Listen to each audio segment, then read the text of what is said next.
on to Khao San Road, which is actually the classic backpacker's ghetto, and it's really where I cut my teeth as a traveler.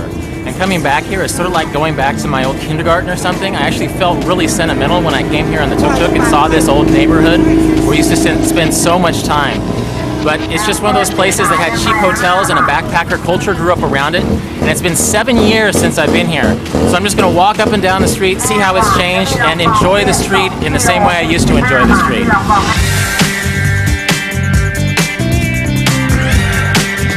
2,500 baht to get a whole head of dreads. This is something I definitely didn't see here 10 years ago. In fact, I've never seen this anywhere. It's the fish massage. So you're basically subjecting your feet to being nibbled at by fish. Does it feel like a massage? A little bit, yeah. I'm not sure who these people are exactly. This is Obama, sort of a creepy, disturbing Obama. This is Mr. Bean, I think. I think this is Saddam Hussein, but I can't really tell unless I put it on my head.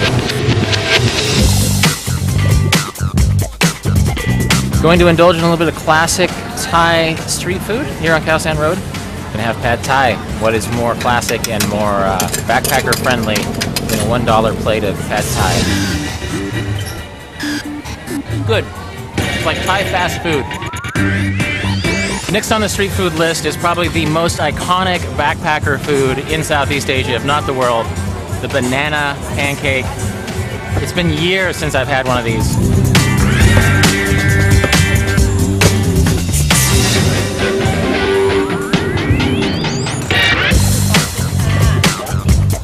They're all right. I was never a huge fan of banana pancakes, but like I said, they're a cheap and easy snack, so a good cheap breakfast on the backpacker trail. If there was a holy trinity of Khao San Road street food, it would be pad Thai, banana pancakes, fresh fruit on a stick. It's bringing back memories.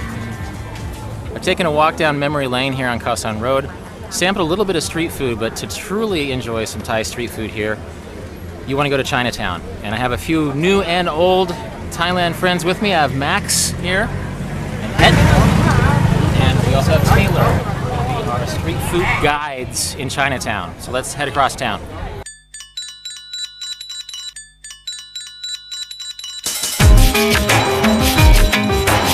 As you can see, there's no limit to the amount of people they let ride in a taxi in Thailand.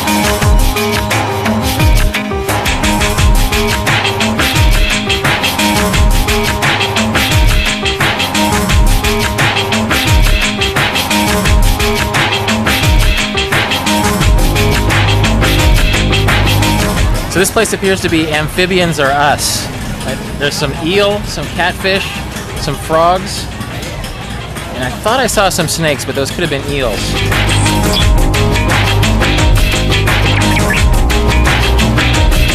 You knew this was going to happen. You knew this was going to happen. I came into Bangkok looking for street food, and we found a tray of bugs. We've been here for like 3 minutes. You know I'm going to eat some. So here we go. This is sarding, which is the grasshopper. And how do I start with the head first or with the butt first? Okay.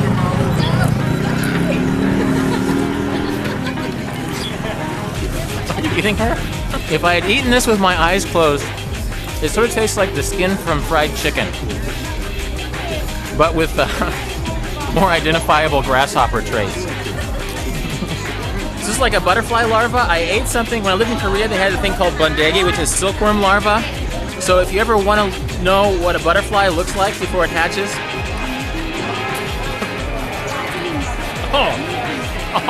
it's kind of juicy.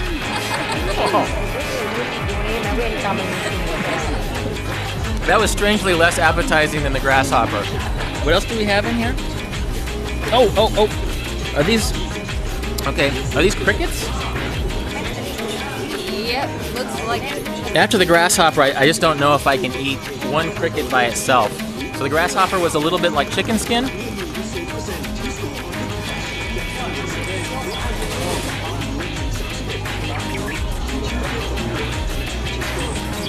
I never tasted an insect before, but I think that actually tastes like insect. What's a famous frog from movie history? Jiminy Crickets? No, that's a cricket. I already ate Jiminy Cricket. Here goes.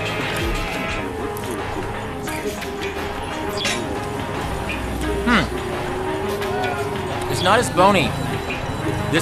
The dried frog is right up there with the grasshopper for the best tasting thing. It tastes like pork rinds. Kermit, eat your heart out.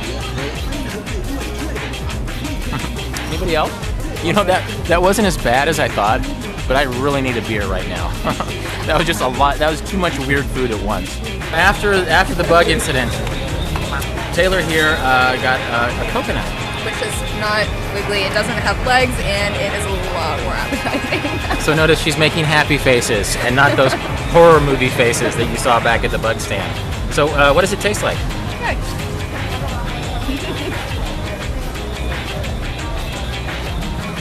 Yeah, it's like sweet water. Uh-oh. You just ate bugs, and I just drank after you. That's true, which makes you a bug. This reminds me of the 3rd grade. I gave you cooties.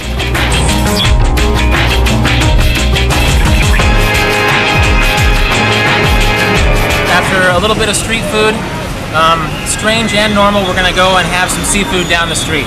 Max will lead the way. Okay, let's go.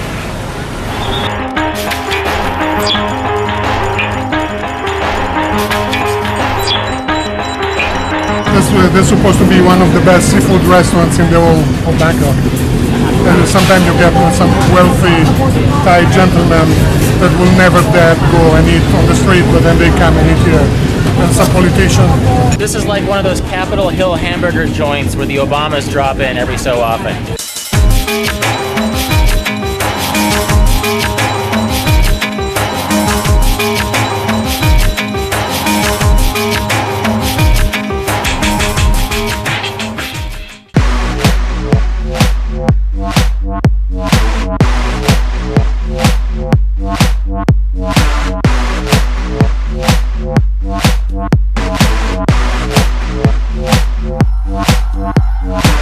This is what's gonna happen. She's gonna make it into this place. Look at us together. Bye. And I'm gonna try my damnedest. This is Justin Dunn, who is the general manager of one of the most exclusive clubs in Thailand. And I've sort of been doing an experiment here, which is taking these clothes, this in ensemble that I've been wearing for 25, 26 days in a row, and just seeing if I can gain access into Bangkok nightlife based upon my appearance and my smell. And so, you know this better than me. How am I doing? Well, I will confirm that there is no smell. So that's the biggest bonus right from the get-go. Right. So I mean, we would look at you. I mean, you're obviously well-spoken. You know, obviously on a night like Wednesday night, which is our models' night, one of our bigger nights, we would want a little bit more effort. But obviously, this is not a Bud Light T-shirt. It's not a Chong beer. There's obviously some effort, some design here. I look at the pants. These are sort of your khaki cargo pants, which are trendy. It's again, it's not a pair of tuxedo pants, but they're nice. They're hip. They're casual. It would fall into that smart casual category. So Bed Dinner Club being a fairly exclusive Bangkok nightclub, I wouldn't be a complete reject from the beginning. No, you would be judged with a little bit of suspicion. Okay. There might be, we might want to take a closer look at your ID or just see where you're from. What if I showed up like half drunk and alone? It'd be a big no.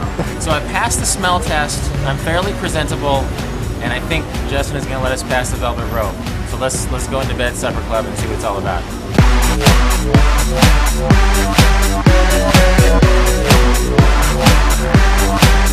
I think we've proved our point. We've proved our point, which is that after 25 days of wearing the same thing, I made it past the velvet rope. And so now, we're gonna go to some dive bars. All right, so let's go check out these dive bars and have some real Thai fun. Let's have some real Thai fun. I'm gonna follow her. Off we go.